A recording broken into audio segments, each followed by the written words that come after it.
박수 하셨지만 육교구 박수 한 번 더 해드립시다.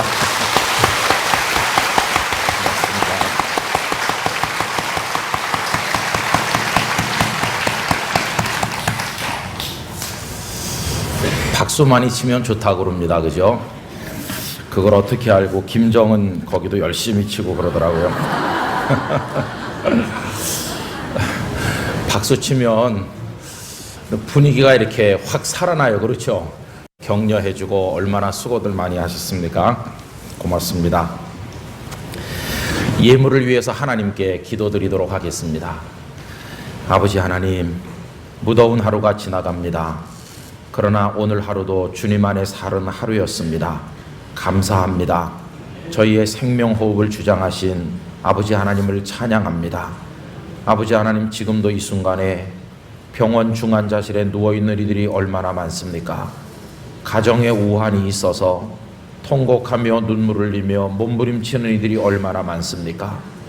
그런가 하면 멸망의 구렁텅이인지도 알지 못한 채로 그리로 거젓 걸어 들어가는 이들이 얼마나 많습니까?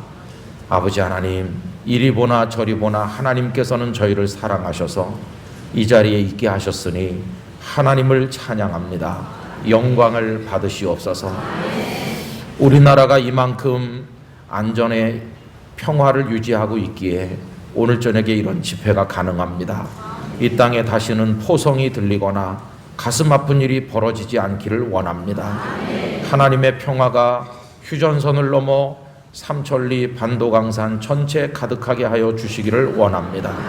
그래서 모두가 말씀 앞에 앉고 하나님을 찬송하는 아름다운 날이 오게 되기를 기도합니다. 오늘 저녁 이 자리에 앉아 있을 이 가능성을 하나님께서 주시지 않았더라면 어찌 저희들이 여기 있을 수 있겠습니까? 아버지 하나님, 이 평화를 주님 나라에 가는 그날까지 저희 모두가 누리게 하여 주시옵소서. 오늘 저녁에도 귀한 마음으로 예물을 봉헌하신 분들이 계십니다. 하나님, 그 이름 기억해 주옵소서.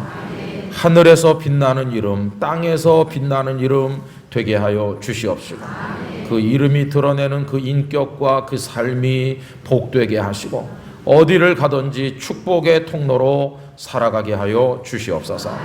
강한 십자가의 병사가 되게 하여 주셔서 장부의 믿음을 가지고 골리앗을 향해 나가는 다윗 같은 모습으로 하나님의 뜻을 이루시는 복 있는 성도들이 되게 하여 주옵소서. 이 시간 어리석고 둔한 종을 세우셨지만 주께서 가려주시고 주님께서 말씀하실 줄로 믿습니다. 성도들의 심령의 밭이 옥토가 되게 하여 주옵소서. 귀가 행복하게 하시고 마음의 감격이 가득하게 하시고 하나님을 향한 새로운 사랑의 결단을 가지는 시간 되게 해 주옵소서. 주 예수님의 이름으로 기도 올리옵나이다. 아멘. 성경 말씀 읽다 보면 좀 헷갈릴 때가 있어요. 여러분, 제가 몇 가지 예를 들어 보겠습니다. 그 창세기 말씀에 보면 하나님께서 노아에게 방주를 만들라고 하시지 않았습니까? 방주를 잘 만들었어요. 근데 그 과정에 보면 정한 짐승, 정결한 짐승, 그 다음에 부정한 짐승을 이렇게 나누신 거 여러분 아시죠? 정결한 짐승은 암수 7쌍씩 태워라 이렇게 하셨어요. 부정한 짐승은 암수 1쌍씩 태우게 하셨습니다. 분명히 그렇게 나와 있는데요, 나중에 가서 보면 이게 조금 이상하게 기록되어 있습니다. 정결한 짐승도 암수 1쌍씩 탄 걸로 돼 있는 거예요. 그 앞에는 암수 7쌍씩 태우라고 그랬는데 왜 뒤에는 암수 1쌍씩 탄 걸로 돼 있을까? 이게 왜 안 맞을까? 이런 생각을 이제 하게 됐습니다. 그런데 윌리엄 반스라고 하는 어떤 작가가 있는데요, 그분이 소설을 썼는데 소설 제목이 좀 특이합니다. 10과 2분의 1 장으로 쓴 세계사, 그런 특이한 책이 있습니다. 제가 오래전에 그 책을 사서 이제 읽게 됐습니다. 그런데 여러분, 이 작가의 상상력이 놀라워요. 그 앞에 이렇게 읽어보면 그 소설인데 노아 방주 얘기를 하고 있습니다. 그런데요, 바로 그 얘기를 짚어내고 있습니다. 분명히 암수 7쌍씩 태우라고 그랬는데 왜 나중에는 암수 1쌍씩밖에 안 탄 걸로 돼 있느냐? 여러분, 이 줄리안 반즈라는 사람이 뭐라고 대답했는지 아세요?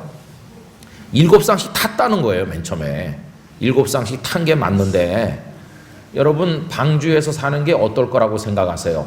막 방주가 떠오르면서 수많은 사람이 다 수장당하고 노아와 그 아내와 그리고 그 가족들만 살아남았잖아요. 그러니까 그때는 감격이 넘쳤겠죠. 우리는 살았다. 하나님의 은혜로 구원받았다. 여러분, 이 방주를 흔히 뭐라고 표현합니까? 교회가 곧 방주라고들 얘기하죠. 여러분, 방주 영락호에 타신 거예요. 그리고 여기 구원을 받은 거예요. 그 여러분 믿으십니까?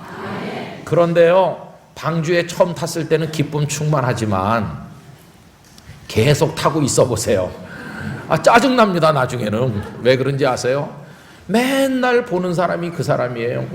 새로운 게 없어요. 새로운 게. 저도 저희 교회에서 오래 있다 보니까 우리 교인들 심정도 이해가 돼요. 맨날 보는 게 그 목사지. 그래서 깜짝 쇼를 해서 성도들을 좀 기쁘게 해줄까? 어떤 깜짝 쇼를 하면 될까요? 여러분, 다음 주에는 뭔가를 이벤트를 하겠습니다. 기대를 가지고 나오세요. 많이 모시고 오세요.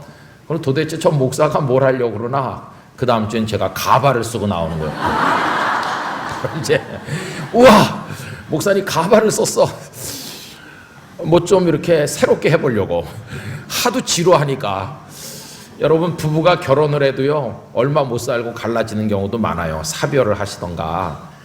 그런데 이 목사는 와가지고 제가 27년이고 앞으로도 얼마나 버틸지 알 수 없으니까 이게 막 참 우리 교인들도 대단해요. 교인들. 그 똑같은 목사를 몇십 년을 바라보면서 그 목사가 하는 맨날 똑같은 얘기 계속 들어주면서, 그것도 졸린 날도 있고 지루한 날도 있을 텐데도 지루했습니다 이렇게 말을 안 하고 은혜 받았다고 말해주니 이게 얼마나 감격스럽습니까? 진짜 고마운 교인들이에요. 생각해보면. 그리고 솔직히 저도 가끔 짜증나요. 저도 뭐 그분들만 짜증나는 건 아니고요. 도대체 저 집사님은 변하질 않는 거예요. 그때도 그 성질 한성질 하더니 아니 아직도 한성질하네. 도대체 저 집사님 왜 변하질 않을까? 그 집에 와서 제가 제 아내한테 시금벌떡 대면서 그 집사님은 변하질 않는다고, 도대체 언제 변할 거냐고 이렇게 이제 화를 내고 그러면 제 아내가요, 그 사람은 가만히 있습니다. 가만히 있다가 맨 끝에 한마디 합니다. 맨 끝에 당신 책임이잖아요. 당신 설교를 27년 들었는데도 안 변했잖아요. 할 말이 없어요. 그다음부터는 내 책임이지 뭐 내 책임. 뭐 어떤 목사님이 어떤 장로님이 무슨 일을 해서 교회를 시끄럽게 하고 뭐 이렇게 문제를 일으켰대 이렇게 하면 그 사람 가만히 있다가 당신이나 그렇게 하지 마세요. 참 이게 하나님이 우리 집에 주신 그 교인은요 좀 이상한 교인. 근데 여러분, 이 교회가 방주인데 타가지고 있으면요 갑갑합니다. 여러분, 방주에 창문이 막 쫙 있어가지고 아침 저녁으로 환기시키고 그런 게 아니고 하나님께서 문을 딱 닫으시니까 답답한 거예요. 여러분, 거기 짐승들이 배설하지요. 배설물이 썩지요. 그게 악취가 풍기죠. 신선한 야채를 어디서 먹을 수 있습니까? 그 맨날 먹던 똑같은 거. 여러분, 맨날 먹던 거 먹잖아요. 이제 교회 오래 다니신 분들은 맨날 듣던 얘기 듣죠. 오늘도 뭐 예수님 사랑하라 그러고 그 다음 주에도 똑같은 얘기. 본문하고 제목은 바뀌는데 내용은 안 바뀌고 맨날 우리 목사들이 하는 게 그렇죠 뭐. 근데 여러분, 너무 그렇게 이제 우리 설교하는 사람들 미워하시면 안 됩니다. 왜 그러냐 하면요, 여러분이 해달라는 대로 해드리고 있는 중이에요. 왜 그런지 아세요? 그 찬송가에 보면 이런 거 있습니다. 주 예수 크신 사랑, 그 뒤에 보면 또 들려주세요. 늘 들려주세요. 평생에 들려달라고 그래요. 맨날 듣던 얘기. 그래서 저희도 참 괴롭지만 또 하고 또 하고 그러는 겁니다. 아시겠습니까? 그러니까 너무 욕하지 마세요. 근데 여러분, 방주 생활이 이게 지루하기가 짝이 없는 거예요. 그러니까 이 교회라고 하는 구원의 방주에 타서 처음에는 행복했는데 짜증난다. 맨날 그 장로님, 그 권사님 똑같은 달라지는 것도 없고 맨날 그 성경 보고 똑같은 얘기나 하고 지루하잖아요. 좀 새로운 게 없으니까. 그래서 이제 어떤 사람이 방주 바깥으로 탈출하면 어떻게 될까요? 교회 바깥으로 나가면 그 영혼을 사탄이 집어먹는 것이에요. 괴롭고 힘들어도, 짜증나고 힘들어도요, 여기서 버티시기 바랍니다. 여기서 버텨야 돼요, 여기서. 그래서 그 소설가의 얘기는 이거예요. 거기 하도 그 8식구가, 노아의 식구가 짜증나고 답답하고 그러니까 화나고 그럴 때마다 그 셈이 야벳이 와갖고, 아버지, 우린 맨날 먹는 거 먹고 너무 답답한데 어떻게 한 마리 잡아 먹을까요? 그래갖고 이제 그 노아가 그러지, 한 마리 잡아 먹어, 잡아. 이래가지고 정결한 짐승을 다 잡아 먹었대요, 그 안에. 이래가지고 다 잡아먹고 이제 하나님 앞에 보고를 해야 되는데 문서 위조를 해가지고 애초부터 암수 한 쌍씩만 탄 걸로 그렇게 위조를 했다는 거예요. 다 잡아먹고. 그 작가의 상상력이 아주 재밌잖아요. 근데 성경에 보면 이게 앞뒤가 안 맞는 게 좀 있습니다. 예를 또 하나 들면 이런 게 있습니다. 여러분, 제가 질문을 드려보겠습니다. 모세가 말을 잘하는 분이었을까요? 언변이 없는 분이었을까요? 그렇죠, 여러분, 그렇게 알고 있죠. 뭘 보고 그렇게 알고 있습니까? 그 출애굽기 3장 4장 거기 보면 떨기나무 거기 하나님 나타나셔가지고 모세야 너 가서 내 백성 건지라 그러니까 모세가 핑계 대는 게 저 말할 줄 모릅니다 이러잖아요, 그죠? 그리고 우리 대부분이 다 모세가 말할 줄 모른다 이렇게 생각하시죠.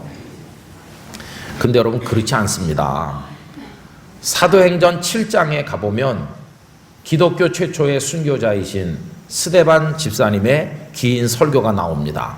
근데 그 중에 보면 역사를 쭉 훑어내려가시면서 말씀하는 가운데 모세는 언변에 능하다 이렇게 나옵니다. 말과 행위에 능한 분이라고 나와요. 스데반 집사님의 설교 속에. 그것도 성경에 있는 겁니다. 사도행전 7장에 분명히 있다니까요.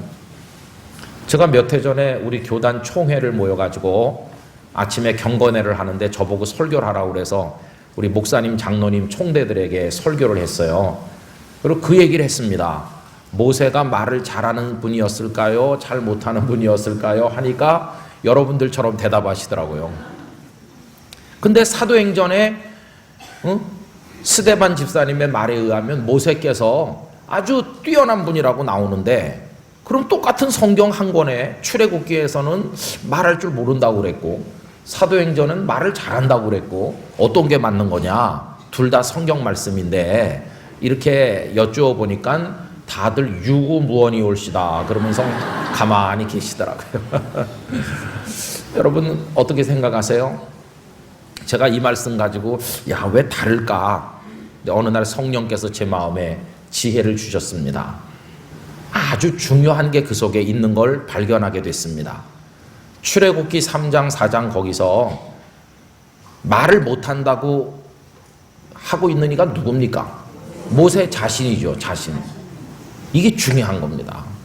자기가 자기 얘기를 할 때는 하나님, 저 재주가 없어요. 저 말 잘 못해요. 저 능력이 없어요. 이렇게 말하는 게 그게 정상이라는 거예요. 하나님, 저만큼 말 잘하는 사람 있으면 나와보라고 하세요. 이건 마식한 사람이에요. 그래 제가 그때 총대들에게 설교를 하면서 다시 쓰는 이력서라는 제목으로 설교를 했습니다.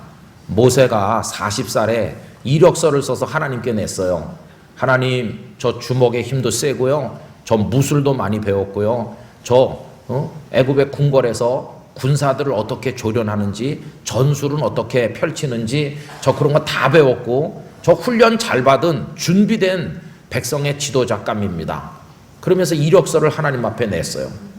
백성을 내 손으로 구원할 수 있습니다. 이렇게 저를 하나님의 사람으로 채용해 주십시오.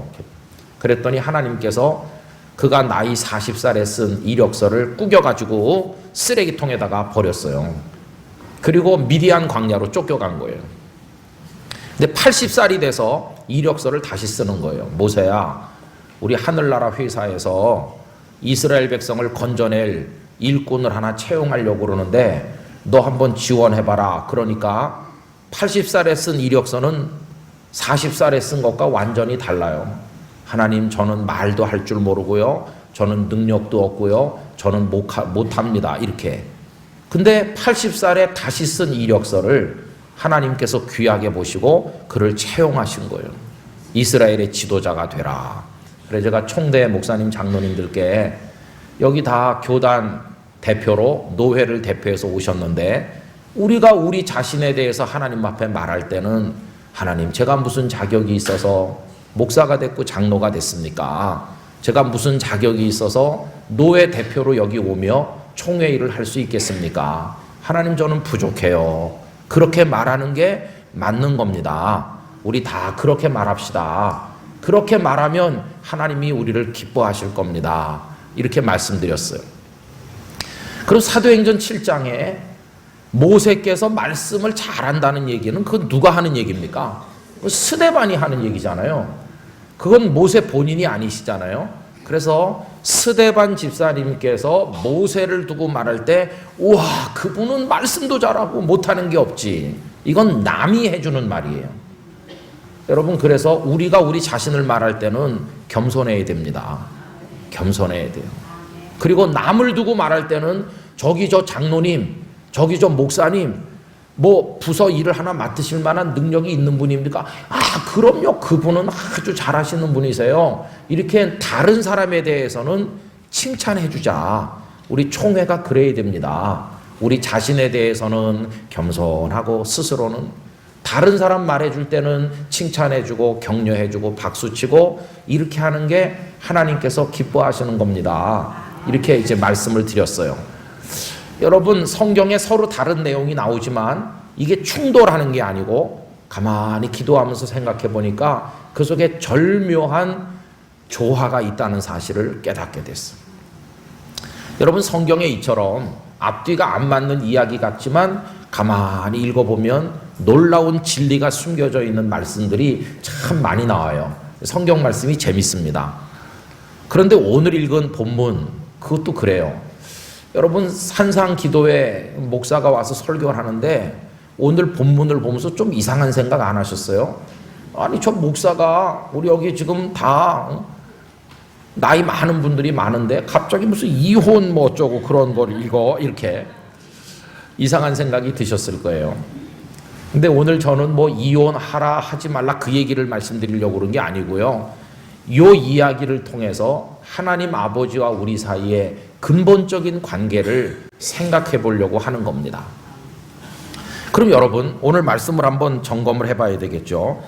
3절에 보니까 바리새인들이 예수님께 와서 예수님을 시험하듯 질문을 하였습니다. 뭐라고 질문합니까? 이거는요, 몰라서 정말 예수님께 배우고 싶다 하는 마음으로 묻는 게 아니고, 왜 물었다고 그랬습니까? 시험하는 거예요. 얼마나 교만한 질문입니까? 그래가지고 물어봅니다. 어떤 이유가 있으면 그 아내를 버리는 것이 옳으니까? 이게 무슨 말이겠어요? 예수 선생님, 이혼해도 됩니까? 안 됩니까? 이렇게 물어보는 거예요. 그랬더니 예수님께서 대답하십니다. 4절, 5절, 6절 다 같이 다시 한번 읽어봅시다.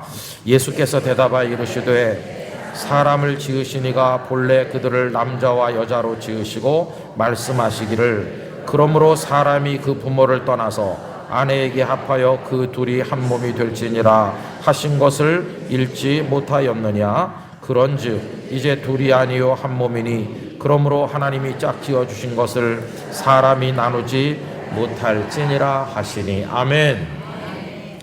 이혼하라는 거예요? 하지 말라는 거예요? 그렇죠. 누가 정하신 겁니까? 그렇죠. 거기 뭐라고 그랬습니까? 4절에 사람을 지으신 이가, 사람을 지으신 이가 하나님이시잖아요. 하나님께서 정하셨어. 이혼하면 안 돼. 이렇게 둘로 하나를 만드셔서 살게 하신 분이 하나님이시야. 그러니까 절대 이혼 불가. 이렇게 예수님께서 말씀하셨어요. 근데 이걸 지금 예수님이 말씀하시지만 예수님이 누구십니까? 우리 삼위일체 하나님을 알잖아요. 그러니까 사람을 지으시니 그러면 성부 하나님이신데, 요한복음 1장 1절에 보면 태초에 그 세상을 지으실 때 독생자 예수님이 거기 같이 계신 거 아니에요, 그죠? 말씀이신 그분이.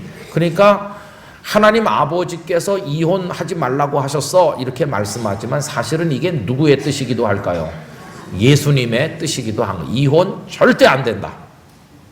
자, 그런데요, 그러자 이 바리새인들이 금방 들고 나옵니다. 참 바리새인들이 문제예요. 7절 여짜오되 아 그렇습니까? 그러면서 가면 되는데 꼬투리를 꼭 붙여요. 꼬투리. 여짜오되 그러면 어찌하여 모세는 이혼 증서를 주어서 버리라 명하였나이까? 여러분, 이 바리새인들이 누굴 들고 나옵니까? 모세를 들고 나와요. 아 그렇습니까? 근데 왜 모세 선생님은 이혼해도 된다고 그랬을까요? 이렇게 들고 나오는 거예요.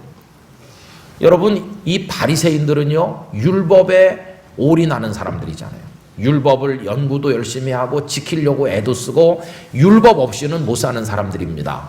그런데 그 율법을 하나님께서 누구를 통해 주셨나요? 모세를 통해 시내산에서 말씀하시고 주셨잖아요.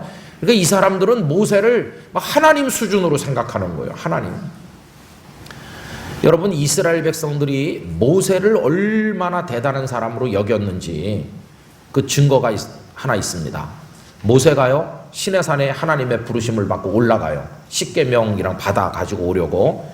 근데 늘 자신들의 눈앞에 보이던 모세가 안 보이니까 이 백성들이 어떻게 됐습니까? 금방 불안해졌습니다.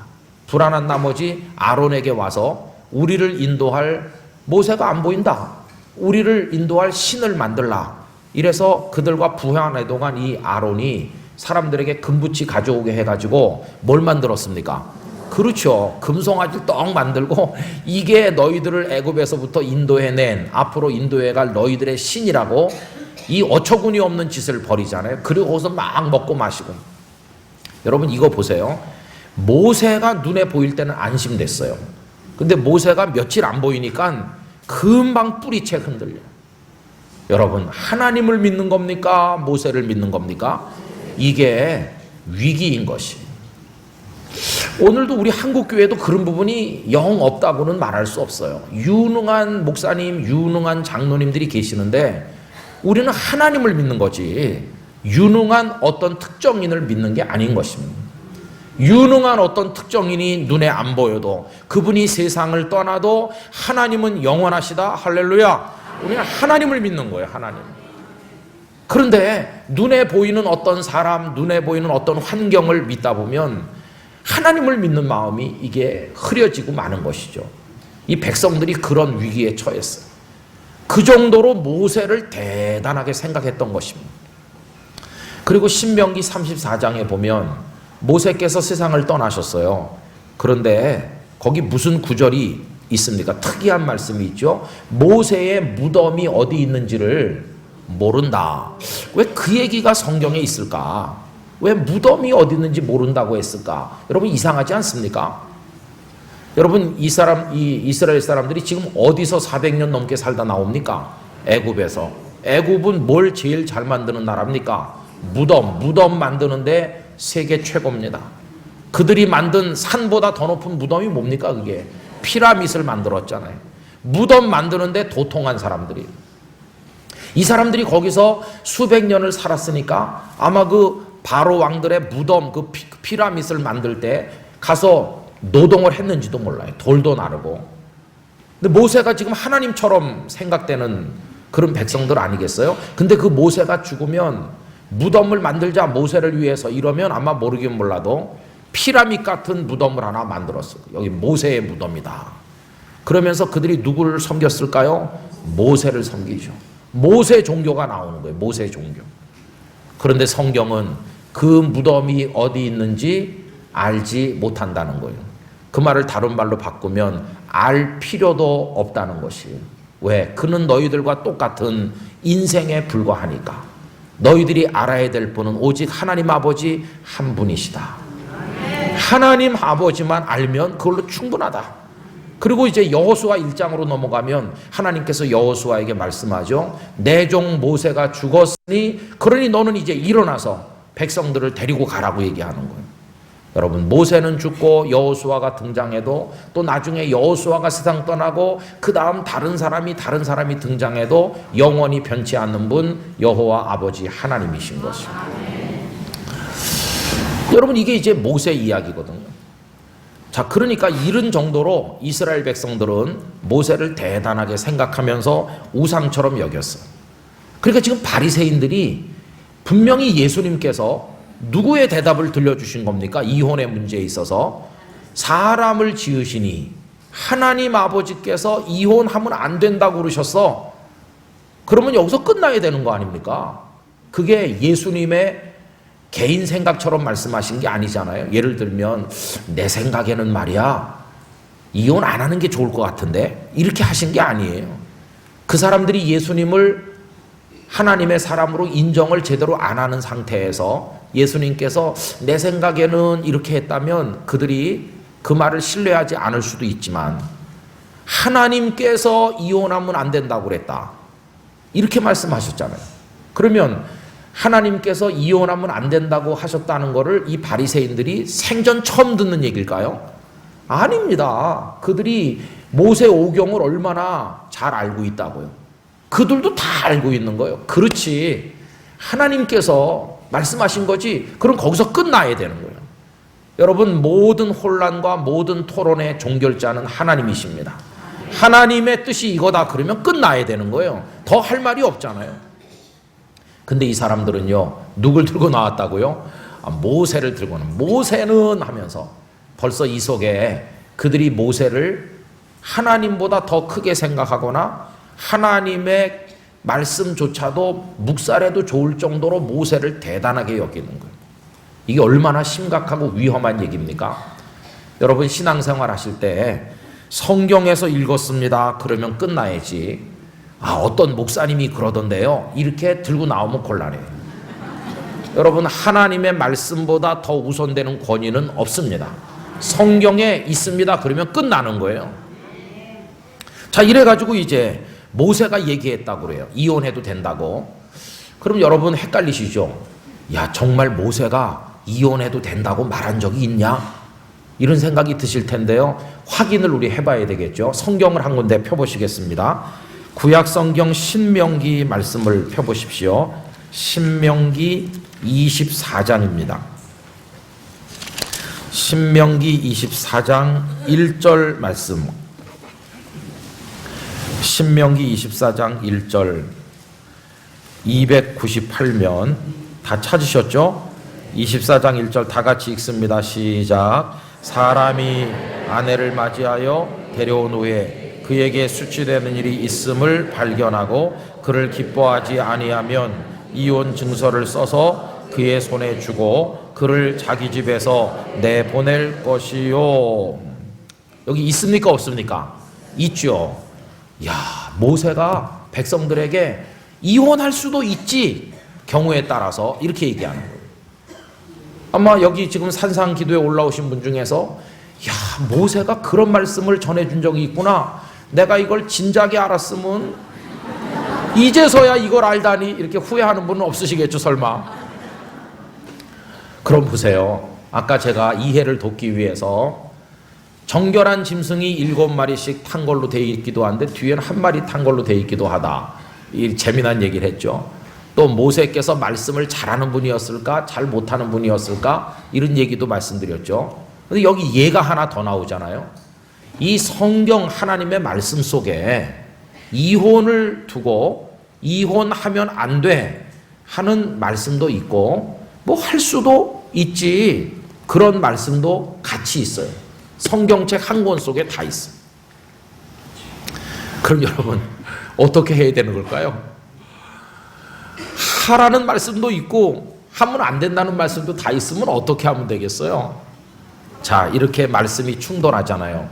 자, 그러면 신명기 24장 1절에서 모세께서 백성들에게 전달해 주신 그 말씀이 모세 개인 생각일까요? 하나님께 받아서 전한 생각일까요? 그것도 하나님께 받아서 전한 겁니다. 하나님께 받아서. 그러면 한 분 하나님께서 어떤 때는 이혼하면 안 된다고 그러시고 모세를 통해서 나중에는 뭐 할 수도 있지 이런 식으로 말씀하신 것처럼 좀 이상하지 않습니까? 여러분, 성경이 이렇게 이해하고 해석하기가 조금 어려울 때도 많이 있어요. 근데 보세요. 성경이 금방 풀리지 않을 때는 억지로 내 지혜로 풀려고 하면 안 됩니다. 성경은 성경으로 푸는 것입니다. 성경은 성경으로 풀어요. 그럼 요 이상한 말씀을 푸는 열쇠가 어디 있을까? 그 열쇠는 구약 성경 호세아서에 있어요. 여러분, 이제 제가 말씀드린 거 한번 들어보세요. 호세아 선지자 아시죠? 북왕국 이스라엘의 선지자였습니다. 그런데 어느 날 하나님께서 호세아야, 네 하나님, 너 장가 들어야 되겠어. 그러지 않아도 저도 가려고 하고 있어요. 너 누구한테? 요 뒷집 사는 마리아한테 가려고 하는데요. 안 돼. 너 저 앞동네 사는 고멜한테 장가 들어라. 그 여자는 아주 음탕하다던데요. 소문난 사람인데요. 그래도 그 여자랑 하라니까. 여러분, 그게 선지자였어요. 그럴 때 저는 마리아랑 이미 미래를 약속했는데요. 이렇게 토를 안 달고 이 호세아가요, 고멜과 결혼했어요. 야, 이번에 산상 집회 가니까 김 목사가 그러는데 원래 호세아가 마리아를 사랑했었대. 이런 얘기는 하면 안 됩니다. 그 성경에 없는 얘기예요. 그 잘못 말하면 제가 이단으로 되는 수가 있어요. 고멜과 결혼했다는 것만 성경에 있어요. 고멜. 어쨌든 그래갖고 사는데요. 이 여자가 역시나예요. 역시나. 이렇게 호세아가 사랑해주고 하는데도 고멜이 어떻게 합니까? 바람 피우잖아요. 툭 하면 나가요. 그죠? 툭 하면 나가. 자, 그럼 보세요. 그때 호세아가 이혼할 수 있을까요? 없을까요? 할 수도 있고 안 할 수도 있죠. 왜? 둘 다 성경에 있잖아요. 둘 다 성경에 있다니까요.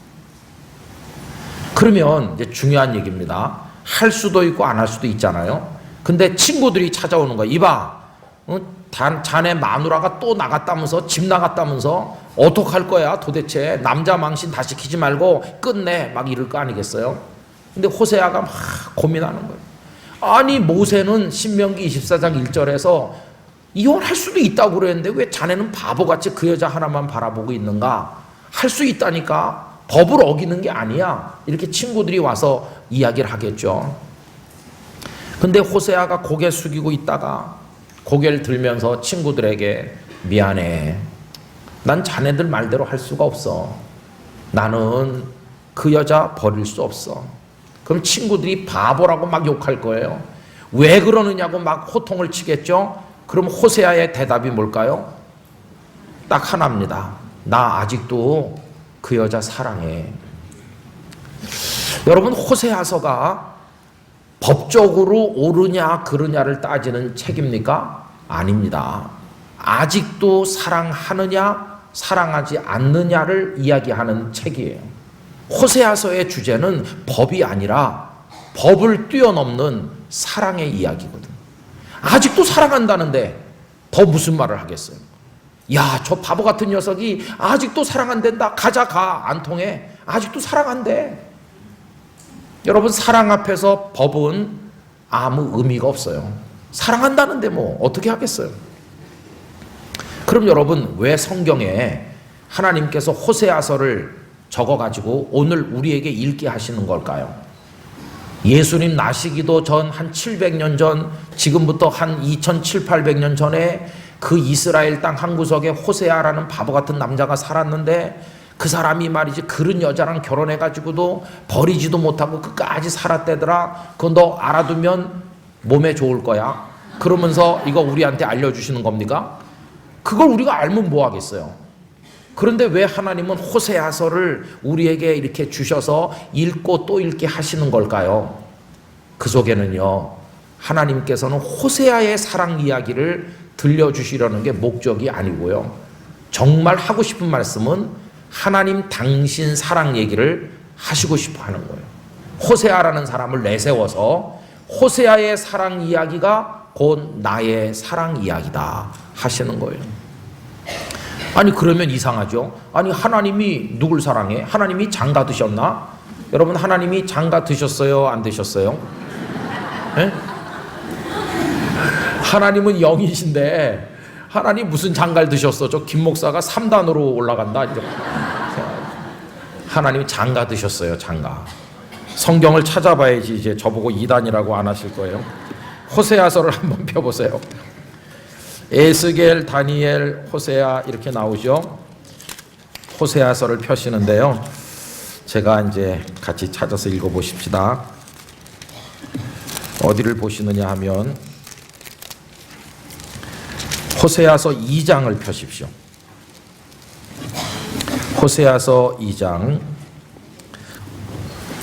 여러분 19절 말씀, 20절 말씀, 호세아 2장 19절 20절 다 같이 읽습니다. 내가 네게 장가들어 영원히 살되 공의와 정의와 은총과 긍휼히 여김으로 네게 장가들며 진실함으로 네게 장가들리니 내가 여호와를 알리라. 아멘. 분명히 하나님께서 나 너한테 장가간다 이렇게 하시는 거예요. 그럼 하나님께서 장가를 드는 그 색신은 누굽니까? 이스라엘 백성이에요. 이스라엘 백성. 이스라엘 백성에게 하나님께서 장가 드신다고 말씀해요. 그것도 진실하게 장가 드신다고. 그럼 이스라엘 백성은 하나님께서 자신에게 장가로 오셨으니까 이스라엘 백성은 하나님을 뭐라고 부르게 될까? 이제부터 남편이라고 부르는 거예요. 남편. 아니 그런 이상한 얘기가 정말 성경에 있나? 여러분 보십시오. 위로 올라가셔서 16절 2장 16절 다 같이 읽습니다. 여호와께서 이르시되 그날에 내가 나를 내 남편이라 일컫고 다시는 내 바알이라 일컫지 아니하리라. 여기 나왔죠, 그죠? 예, 거기 분명히 나옵니다. 이스라엘 백성들이 오 하나님 당신께서는 우리의 남편이십니다 이런다는 거예요. 이제 결혼을 하신다는 거예요. 물론 이게 영적인 관계를 말씀하는 거죠. 자, 그러면 여쭤보겠습니다. 호세아하고 이 고멜의 결혼 생활이 행복했을까요? 불행했을까요?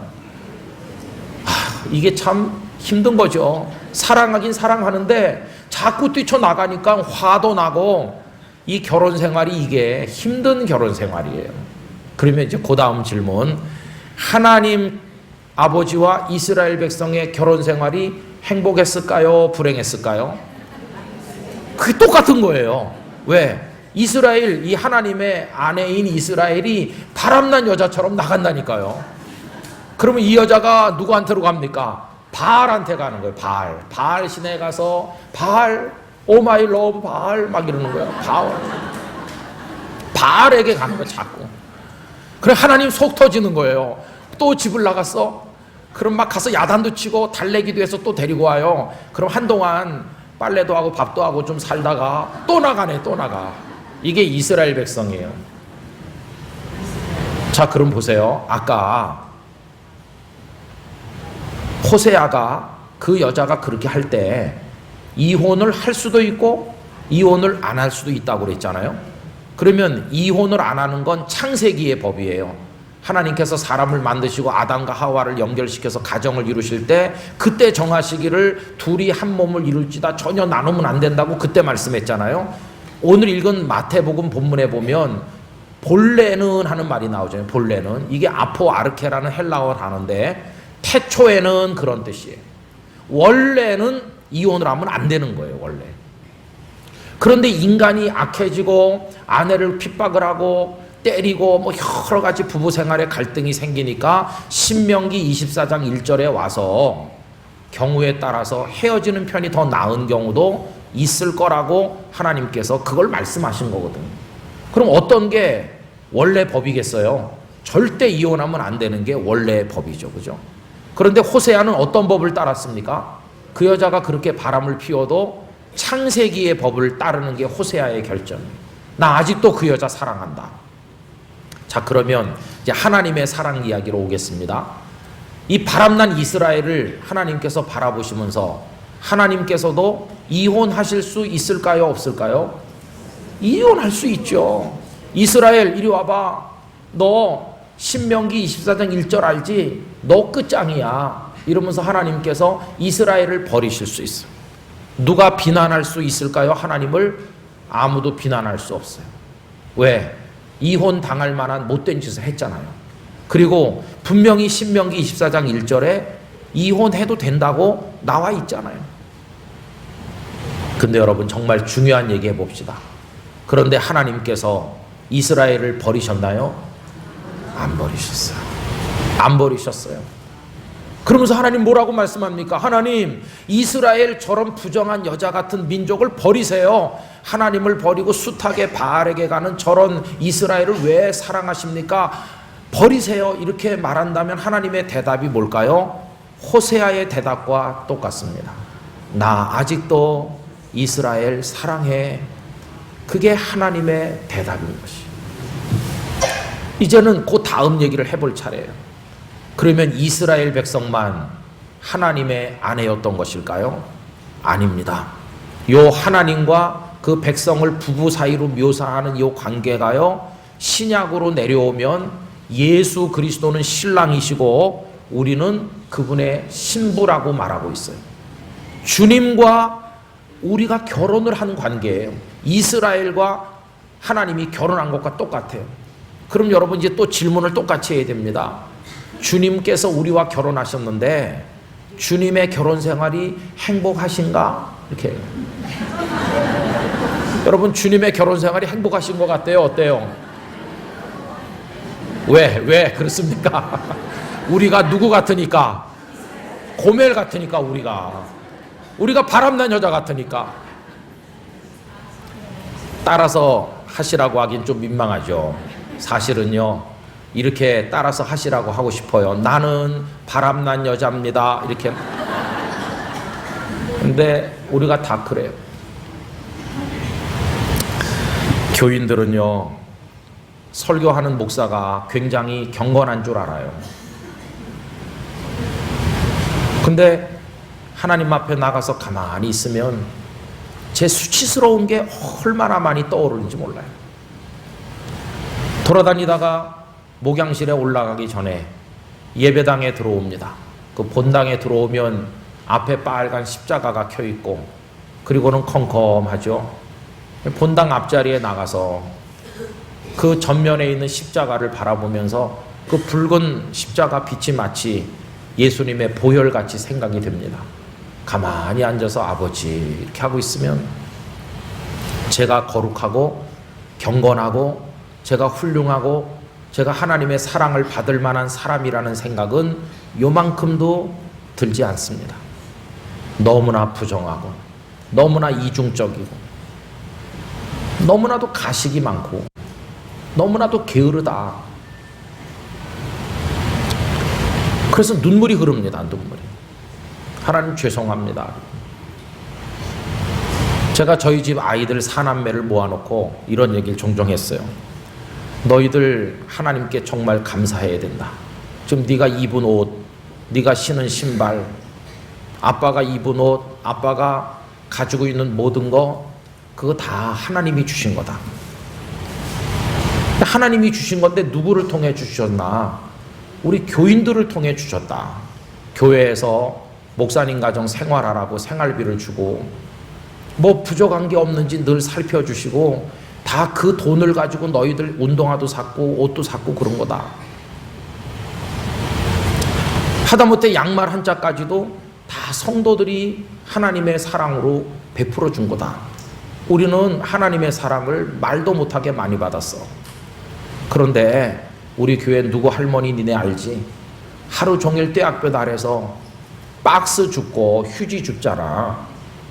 그걸 리어커에 싣고 허리가 휘도록 그거 끌고 다니면서 고물상에 팔아봤자 하루에 몇천 원밖에 못 벌어. 그 몇천 원밖에 못 버는 할머니가 11조 헌금을 바쳐가지고 그 11조 헌금으로 우리를 먹여주는 거야, 교회에서. 너네 그거 잊어버리고 살면 사람이 아니야. 그렇게 얘기해 줍니다. 그리고 이런 얘기도 했습니다. 아빠가 언제까지 살는지 모르지만 하나님 부르시면 가야 될 사람이고 나중에 너희들이 다 이제 장년이 돼서 결혼해서 아이들 놓고 살고 아빠가 하늘나라 가고 없을 때 너희들이 그 땅끝 교회, 그때 그 부산에 살면 당연히 땅끝 교회를 다녀야 될 것이고 너희들이 만약에 멀리 가서 산다면 1년에 한 주일은 애들까지 데리고 다 와야 된다. 날짜를 정해서.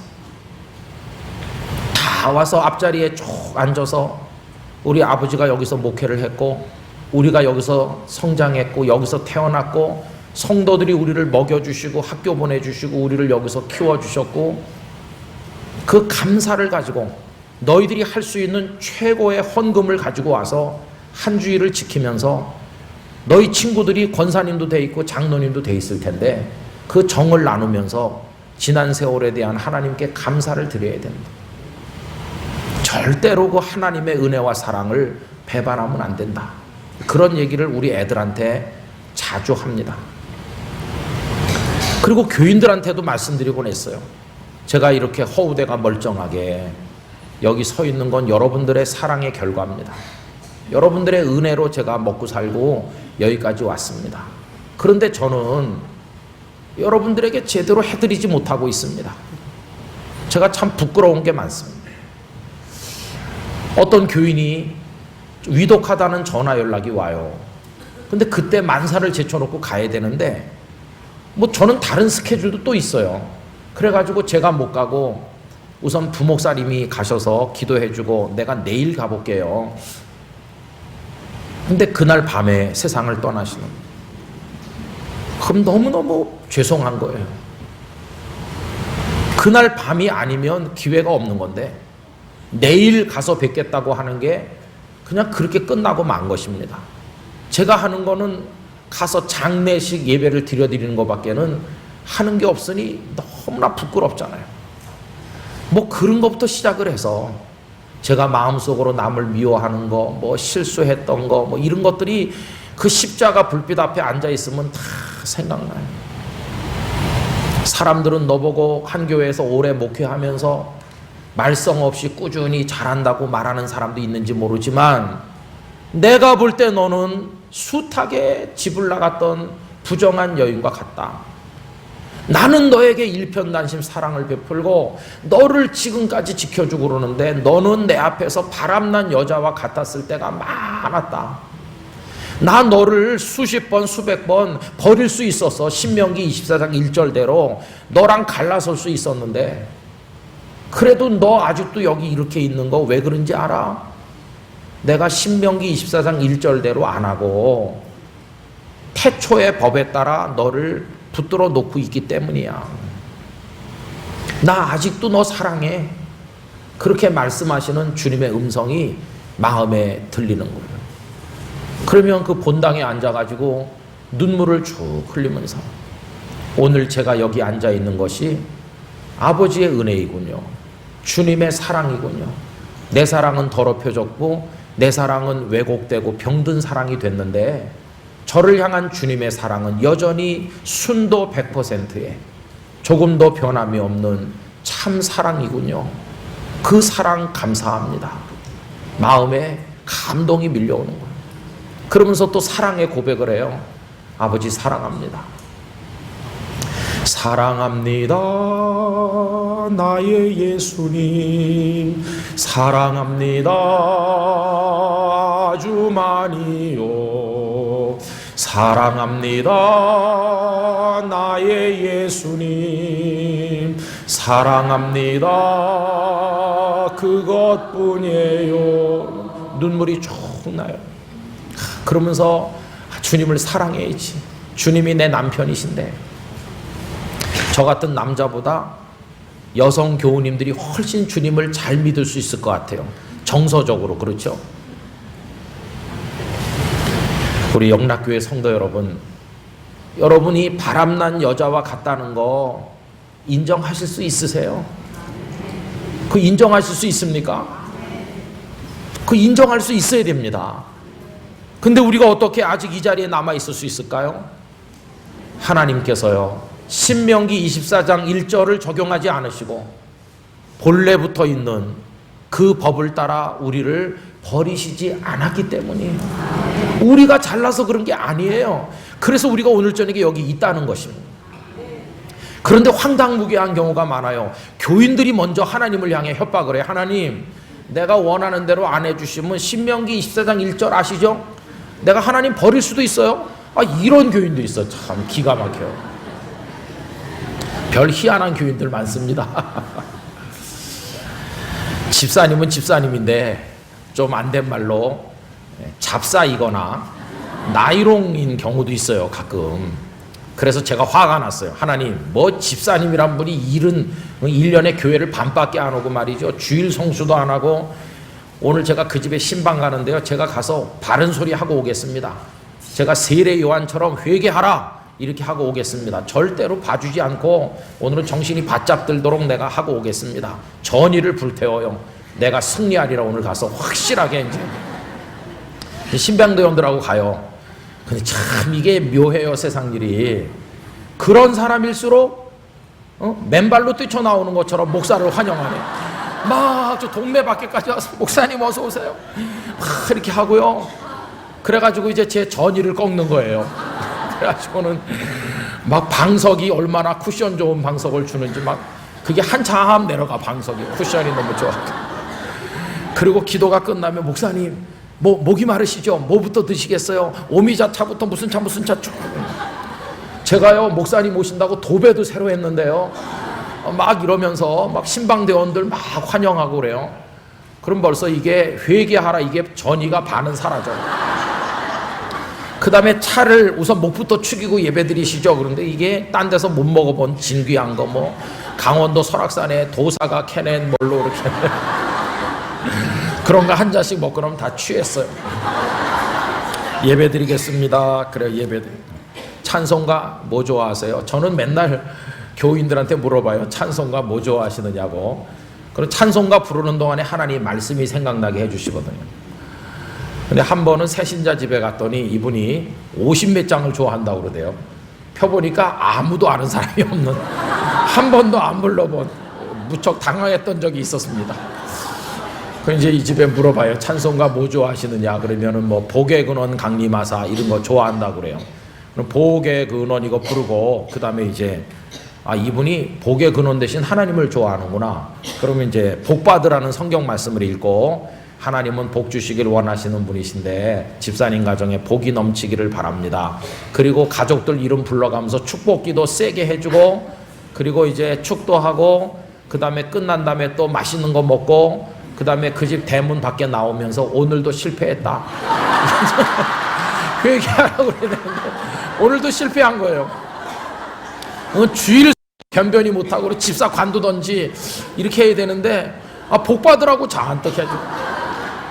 하나님, 오늘도 내가 넘어갔습니다. 그 이상한 음료수에 쏘갔습니다. 그리고 그 다음 주에 교회를 안 와요. 신방도 받은 사람이 교회를 안 오면 어떡합니까? 그래서 목사님한테 그거 왜 안 오셨대요? 그러니까 지난주 집에서 드린 걸로 때운대요.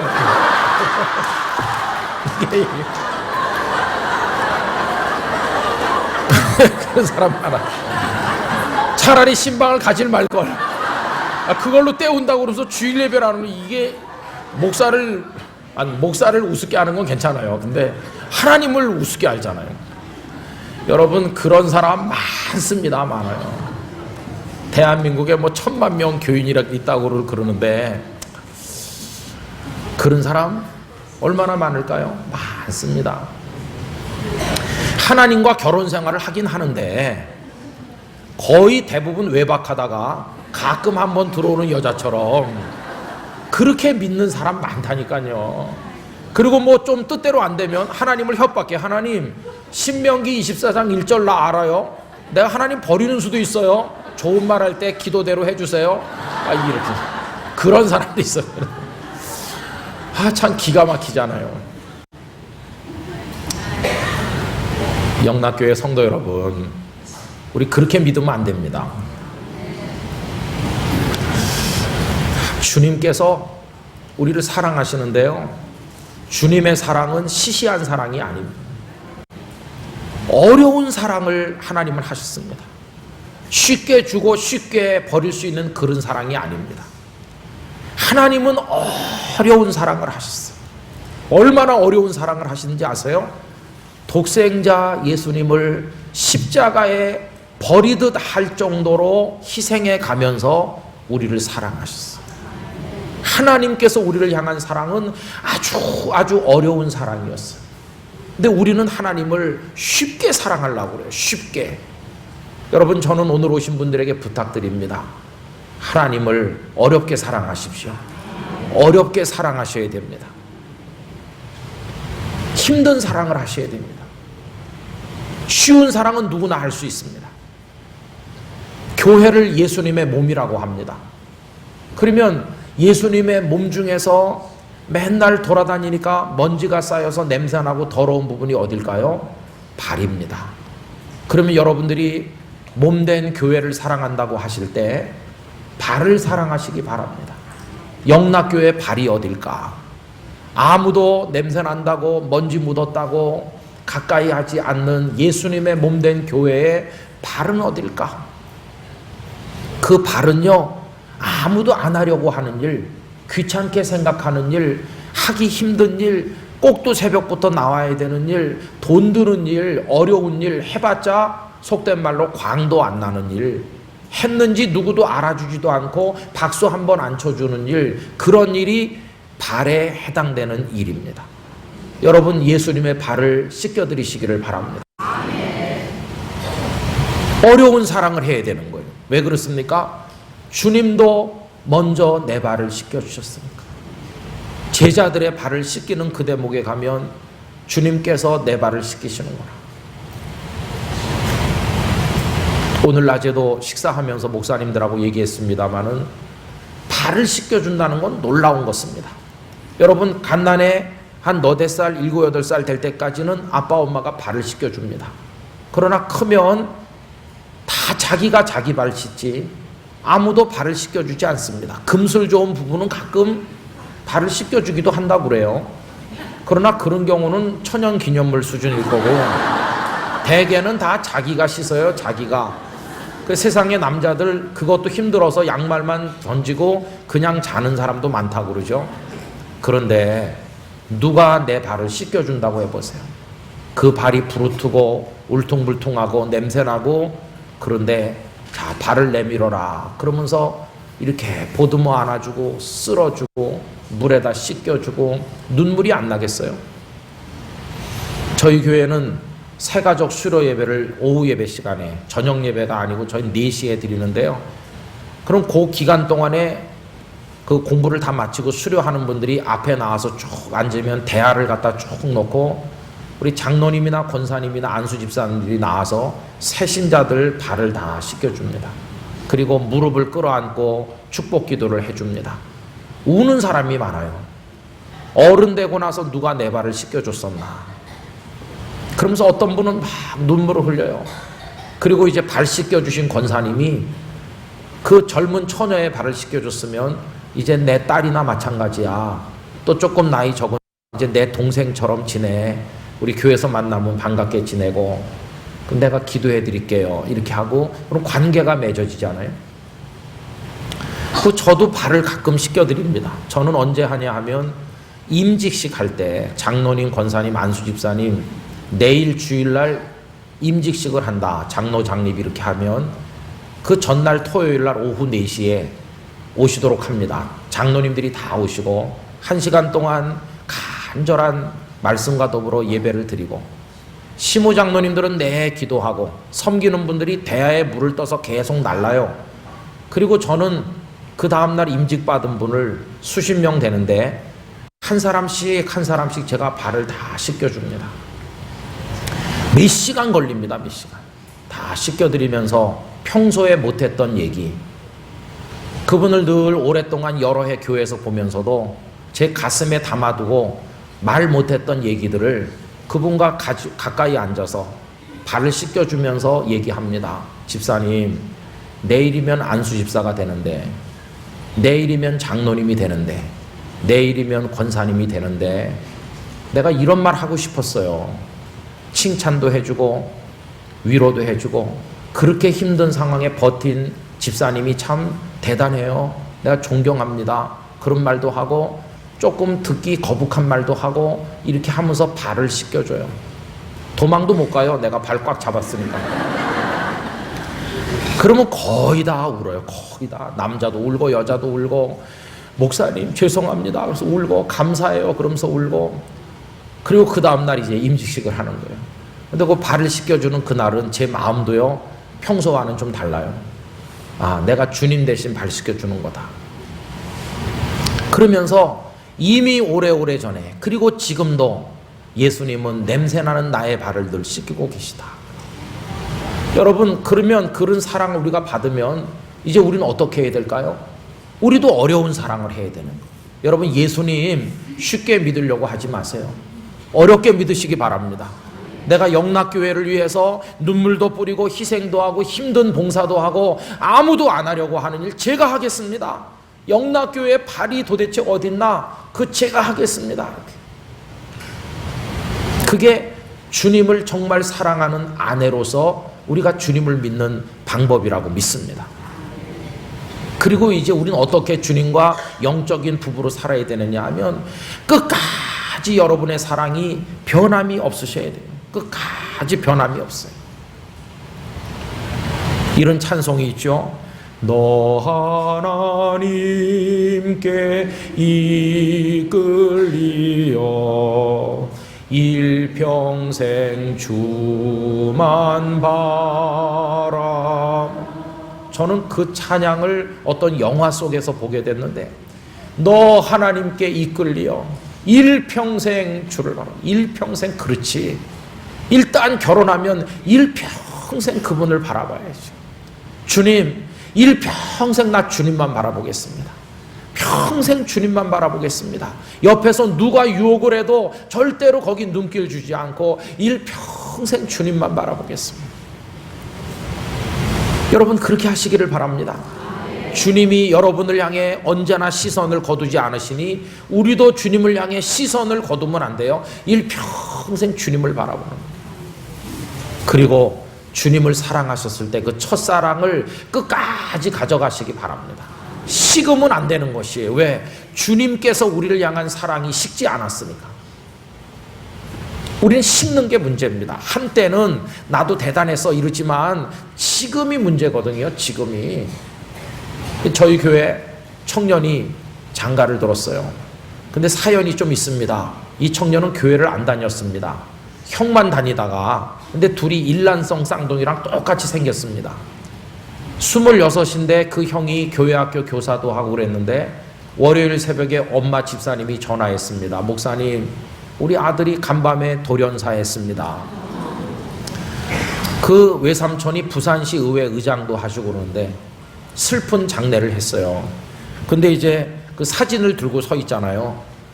기분이 이상했습니다. 사진 들은 아이 얼굴하고 사진 속 얼굴이 똑같아가지고, 일란성 쌍둥이인데 형이 죽으니까 동생이 그 사진 들고 서 있는 거예요.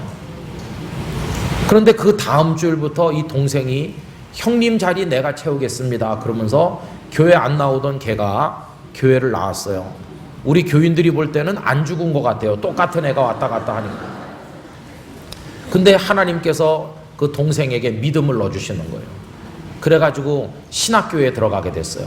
그래서 영도에 살면서 김해에 있는 부산 장신대를 다니는데 그 신대원에 들어가기 직전에 우리 교회에서 성장한 처녀랑 결혼을 했어요. 청년부에서 만나가지고. 그래가지고 제가 물어봤습니다. 너 먼데 그 어떻게 다닐래? 그러니까 아유, 목사님 걱정 마세요. 그 자기 부인 얘기하면서 아침에 새벽밥 해준대요. 그래? 새벽밥을 해준대? 6시 반에 나가야 될 텐데 해준대요. 그래서 한 주간 후에 물어봤어요. 밥 해주더나? 그랬더니 5시 전에 깨서 된장찌개 끓이고 해가지고 해주더라는 거예요. 정말. 그 새색시가, 이야. 그 제가 끝에 한마디 붙였어요. 좀 있어봐라. 이제 몇 달 후에 아기가 생겼어요. 그래갖고 이제 여기 이렇게 배가 불러오잖아요. 요새도 밥 해주나? 요새는 못 해줍니다. 그럼 어떻게? 그 전날 해놓은 거 먹고 가요. 깨긴 깨요. 그래서 잘 갔다 와 자기야 이렇게 한대요. 그 다음에 아기를 낳습니다. 드디어. 요새는 뭘 먹고 다니는데 콘프레이크요. 너 갈 때 콘프레이크 먹고 갈 때 깨긴 깨? 안 깨요? 안 깨 이제는. 아기 끌어안고 그냥 자는 거예요. 신랑이 콘프레이크를 먹고 갔는지 알지도 못해. 알지도. 여러분, 그래서 제가 위로받았습니다. 네 색시라고 다르겠냐. 여러분, 사람은요 여러 가지 이유로 인해서 첫 모습을 유지를 못해요. 변하잖아요, 그죠? 그 집사님이 그렇게 신실했는데 아니 안수 집사님 되더니 딴 사람으로 변했어. 이러면 참 곤란한 것이에요, 그죠? 우리 목사님이 처음에 부임해 올 때는 참 겸손하고 그랬는데 27년 있더니 이상하게 됐어. 저보고 그럴까봐 그게 두렵거든요. 아까 저희 집에 있는 이상한 교인 얘기를 했는데요. 이제 제가 뭐 이렇게 어떤 목사님이 연세가 드시면서 이상하게 욕심이 많이 생겨가지고 뭐 이랬다더라 이렇게 하면요, 가만히 듣고 있다가 당신이나 그렇게 늙지 마세요 이렇게 말을 해요. 그래서 찌르는 가시가 있습니다. 근데 그게 축복의 가시죠. 당신이나 그렇게 하지 말라는 그 교인이 아주 괜찮은 교인이죠. 근데 여러분, 사람은 변하는 거예요. 처음에 부임할 때는 참신하고 두렵게 생각하면서 열심히 했는데 그 다음에는 이게 달라진다. 제가 그 부산의 교회 부임에 가니까 사택이 준비가 안 돼 있었어요. 살림살이를 놓을 데가 없어서 교회 창고에다가 한 3분의 2는 놓고 임시 거처에다가 필요한 것만 꺼내놓고 살았어요. 그런데 목사가 화요일날 이사를 왔는데 장로님들은 그냥 주일날부터 나오라고 그래요. 그래도 궁금하잖아요. 한 번도 어떻게 생긴 교회인지도 모르고 갔으니까. 교인들이 목사가 이사 온 줄 아는데 손바닥만한 조그만 교회에서 그래도 내가 새벽 기도도 안 가고 있으면 되겠나. 그래서 그 다음날 수요일 새벽에 그 임시 사택에서 교회까지 가는데 한 7분 정도 걸어서 가면 걸렸어요.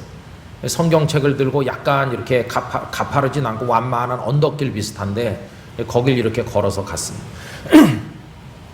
근데 무슨 뭐 바다 안개인지 뭔지 뭔가 이렇게 뿌옇게 끼었는데 그때 그 어슴푸레하게 보이던 그때 그 성경책 들고 앞으로 목회하게 될 그 교회 예배당을 향해서 가던 그 첫날 새벽 발걸음을 제가 잊을 수가 없어요. 그 걸어가면서 설레는 마음, 두려운 마음, 어떤 교회일까? 여기 교인들은 어떤 사람들일까? 내가 가서 제대로 할 수 있을까? 주님, 잘할 수 있게 해주세요. 새색시 처음 시집 온 것 같이 가서 저 뒤에 앉았어요.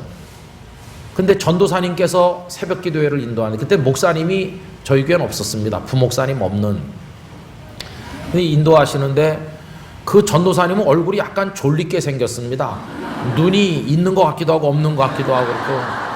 근데 그 전도사님이 희끄무레한 형광등 아래서 지하실 조그마한 데서 하는데 사람도 몇 사람 나오지도 않고 뭐 그렇게 그냥 이렇게 하더라고요. 그래서 그 다음 날부터 제가 교회에다 얘기를 했습니다. 제가 왔으니까 내일 새벽부터는 제가 하겠습니다. 며칠 놀아봤자 뭐 생기는 것도 없고 제가 하겠습니다. 그랬더니 소문이 쫙 퍼지는 거예요. 새로운 목사가 내일 새벽부터 한대. 그래가지고 성도들이 제가 어떻게 생겼는지 궁금하니까요. 온 거예요. 그래 그날부터 이제 했어요. 그때 그 성도들과 첫날 새벽 기도회를 말씀을 통해 나누는 그때 그 마음이 지금 남아있나. 그때 정말 설교 준비 열심히 하고 이분들의 영혼이 내 손에 달려있다 생각하고 하던 그 마음 변치 않았나 정말. 아니면 세월 많이 지나고 알 거 다 알고 모를 거 모르고 뭐 하여튼 뭐 친하게 밥그릇이 몇 개인 것까지도 알고 그러니까 이제는 막 편해졌으니까 막 대충 때우는 거 아닌가. 그런 생각을 해보면 저 자신이 많이 색깔이 변했다는 걸 느낄 때가 있어요. 사랑이 자꾸 변질돼 가는 거예요. 여러분, 주님이 우리를 변함없는 사랑으로 사랑하신다면 이제 우리도 변치 않는 사랑으로 주님을 사랑해야 될 줄 믿습니다. 끝까지 사랑하세요. 첫사랑 잃어버려서 책망받은 교회 생각나시죠? 어느 교회일까요? 에베소 교회죠. 칭찬받을 일도 많지만 첫사랑 버렸다.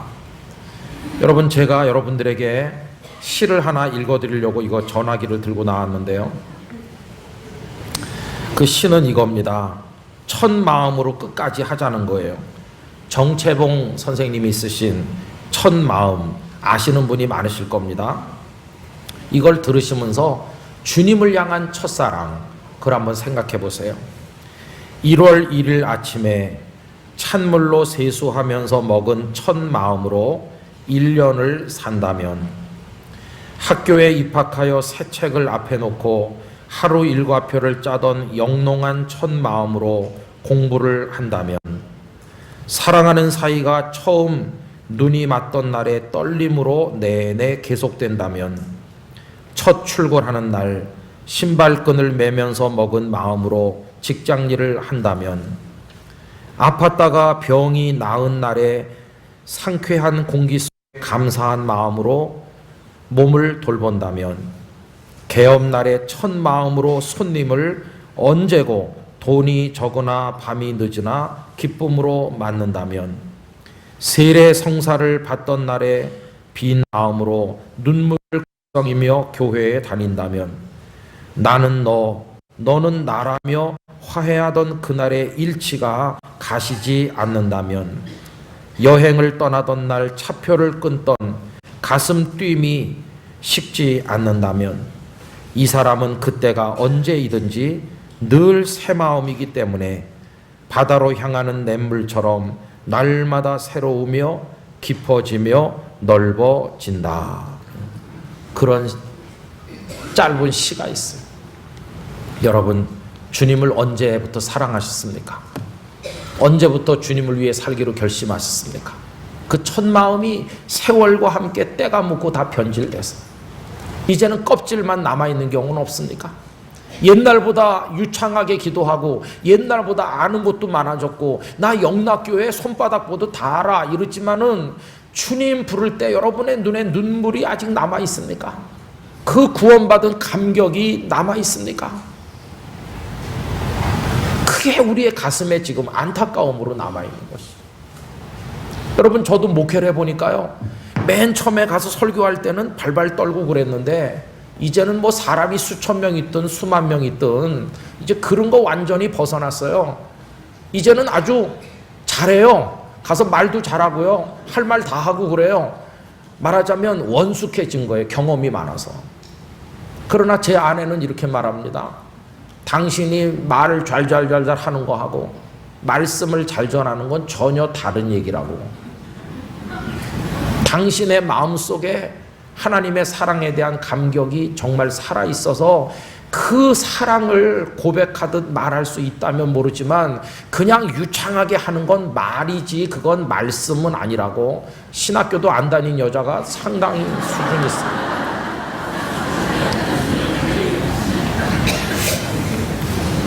여러분, 주님을요 그렇게 사랑하시게 되기를 기원합니다. 우리도 이제 변하면 안 되겠어요. 끝까지 사랑해야 돼요. 왜? 주님이 그런 사랑으로 우리를 사랑하셨기 때문에. 그리고 여러분, 사랑하면 불평이 없어야 되는 거예요. 그죠? 사랑 안 하니까 불평이 생기지요. 정말 사랑하면 다 멋있는 거예요. 튀어나온 호까지 사랑스럽대요, 사랑하면. 그런데 우리는 뭐 이 핑계 저 핑계 하면서 불평을 늘어놓잖아요. 아, 이게 사랑이 식었다는 뜻이에요. 저는 영락교회 성도님들이 옛날 얘기를 하는 분이 한 분도 없길 원합니다. 신앙은 언제나 현재가 중요할 뿐입니다. 과거에 나도 한때 그 여자를 사랑했었다, 이거는 마음 아픈 얘기입니다. 지금 그 여자를 사랑하고 있는지가 중요합니다. 지금 그 여자가 병들었어도, 지금 그 여자가 어여쁘던 처녀 때 모습이 다 사라졌어도, 지금 병을 앓고 있어도, 지금 어려워도 지금 사랑하느냐가 중요한 것이지 한때 사랑했었다는 것은 아무것도 아닙니다. 하나님을 사랑하는 것도 마찬가지입니다. 지금 하나님을 사랑하는지. 저는 우리 오늘 올라오신 여러분들이 예배당에 가서 앉기만 해도 가슴에 눈물이 흐르는 분들이 되시기를 바랍니다. 아버지, 감사해요. 이 예배 자리, 내 자리 주신 하나님을 찬양합니다. 목사님 설교를 들으면 이 얘기를 어디서 들을 수 있겠나, 예수님의 이야기 듣고 싶은 사람 북한에 많아도 못 듣는데 나는 이렇게 마이크를 통해 낭낭하게 들리는 소리를 들으면서 얼마나 감사해. 이 성경책을 펴서 이렇게 읽으면요, 이게 하나님께서 내게 보낸 러브레터가 아니에요. 이거 보면서 눈물이 방울방울 떨어지고. 그리고 불쌍한 교인 보면 그 교인보다 내가 이렇게 사는 거 감사해야 되고, 하나님을 모르고 술에 취해 비틀거리는 사람 보면 세술에 취하게 하신 하나님의 영광을 찬송해야 돼요. 나 같은 사람에게도 뭘 하라고 맡겨주신 게 이게 얼마나 감사한지. 저희 교회는 토요일마다 성도들이 여러 명 나와서 화장실부터 구석구석 청소를 다 합니다. 관리 집사님이 간암을 앓고 있어서 일하기 어렵기 때문에 사임하려고 하는데 성도들이 계속 계셔달라고 그래가지고 그냥 계속 계시면 청소 우리가 할게요. 전 참 고맙게 생각합니다. 관리 집사님이 아프니까 그만두게 하자 이렇게 안 하고 그냥 계시게 하자. 도저히 안 될 때까지 계시게 하자. 그리고 이제 우리가 청소하자. 그래가지고 뭐 권사님들도 나오고, 어떤 권사님이 애기들이 예배 드리는 방을요 걸레로 막 닦고 또 닦는 거예요. 대걸레로 술술 할 수도 있는데 빨아가지고 막 이렇게 했어요. 권사님 왜 이렇게 하세요? 여기는 갓난 애기들이 오니 우리 교회에서 제일 위생적이고 깨끗해야 됩니다. 우리 집 아랫목 닦듯이 제가 닦는다는 거예요. 그러면서 하는 말, 나가서 제가 이거 닦는 거 봤다고 절대 말하지 말아주세요. 아무도 모르게 해주세요. 토요일 오후에 유아실에 누가 들여다보겠습니까? 아무도 안 들여다보죠. 그냥 제가 여기 계속하게 해주세요. 저 이거 할 수 있어요. 그래서 그동안 얼마나 하셨어요? 뭐 5년밖에 안 했어요. 하늘나라 가는 그날까지 하게 해주세요. 어떤 남자 집사님은 집사 된 지 얼마 안 되는데 나중에 위암이 걸렸어요. 위암 앓으면서도 토요일날 와서 화단 청소하고 이렇게 했어요. 간암 걸려서 돌아가신 어떤 안수 집사님은 간암 치료 받으면서도 와서 그 교회 그거 뭐 나무에 가시 같은 거 정리하고 가지 튀어나온 거 정돈하는 거 사다리 타고 올라가 그거 손수 다 하고, 그리고는 그분이 어떤 때는 제 차를요 광약을 발라서 반짝반짝 닦아놓고 타이어에도 그 뭐 바르는 거 있다고 그것도 발라가지고 타이어가 새 타이어 같이 해놓고 제 차를 그냥 깨끗이 닦아놔요. 집사님 왜 이렇게 하십니까? 내가 그냥 하고 싶어서 하는 거예요. 내가 몇 번 더 해드리겠습니까? 그 집사님 돌아가신 걸 보니까 눈물이 나요. 누가 이렇게 해주시겠나? 여러분 그게 다 뭐겠어요? 월급을 드리나요? 우리가 뭐 상을 드리나요? 아무것도 없어요. 주님을 향한 그분들의 사랑인 것이. 왜? 주님의 사랑 너무너무 많이 받았으니까. 이제 내가 주님을 사랑할 차례가 아니겠어요? 여러분 그런 분들을 보면 존경심이 들어요. 목사보다 하나님을 10배 100배 더 사랑하는구나. 하나님 이런 교인이 우리 교회에 있게 해주셔서 감사하고, 그런 교인을 모셔다 놓고 설교를 하는 영광을 주신 하나님께 감사드립니다. 저는 저 집사님보다 꼬랑지에 가서 앉아야 될 부끄러운 목사입니다. 그런 분들 얼굴만 봐도 감사가 돼요. 우리 영락교회는 그런 분들이 많은 줄로 압니다. 여러분 주님은 우리의 남편이십니다. 신명기 24장 1절 다 지워버리시기 바랍니다. 그런 걸 이제 다 버려야 됩니다. 우리에게 있는 유일한 법, 본래의 법 하나만 있을 뿐입니다. 주님을 사랑했으면 영원히 사랑하고 변함없이 사랑하고 있는 거 다해 사랑하고 모든 걸 다 투자해서 사랑할 따름인 것입니다. 왜요? 주님이 먼저 우리를 그렇게 사랑해 주셨기 때문인 것입니다. 오늘 저녁에는 여러분의 마음에 이 사랑이 스며들게 되기를 축원합니다. 그러니까 잠자리에 누워가지고 간식 드시죠? 간식. 저녁에 간식 안 줍니까? 간식 드리죠? 안 줍니까? 네, 죄송합니다. 그리고 뭐 이렇게 모여 앉아서 주무시기 전에 이제 뭐 오늘도 어땠다 뭐 이런 얘기하면서 뭐 이렇게 얘기들 하다 주무시죠? 네, 오늘은 얘기를 좀 일찍 끝내시고요. 가만히 누워서 주님의 사랑을 한번 생각해 보세요. 주님이 내게 베푸신 사랑의 스토리. 나 태어나서 피난 내려오고 여기 이렇게 와서 살고 이렇게 돌아다니면서 인생의 여정을 밟아 나오고 참 산전수전 많이 겪고 그랬는데 그때마다 주님의 사랑이 내게 어떻게 주어졌나 더듬으면서, 근데 나는 주님을 어떻게 사랑했나, 지금 가출하려고 보따리 싸고 있는 건 아닌가 생각해 봐야 돼요. 여러분 주님을 끝까지 사랑하시다가 하늘나라에서 우리 주님 품에 안기게 되기를 진심으로 축원합니다. 기도하겠습니다. 아버지 하나님, 죄송하고 또 죄송합니다. 아버지께서는 어떠한 사랑으로 저희들을 사랑하셨는지, 말로 표현할 수 없는 사랑을 받았으나 저희는 아버지를 사랑하지 못하였습니다. 보따리 싸서 나가는 바람난 여인처럼 주님 마음 아프게 했던 거 용서해 주시옵소서. 이제는 끝까지 주님 사랑하기 원합니다. 힘든 사랑을 하기를 원합니다. 변함없이 사랑하기를 원합니다. 첫사랑으로 마지막까지 사랑하게 하여 주시옵소서. 영락의 성도들 모두가 주님을 영원히 사랑하는 분들 되게 하여 주시옵소서. 예수님의 이름으로 기도드리옵나이다. 아멘. 감사합니다.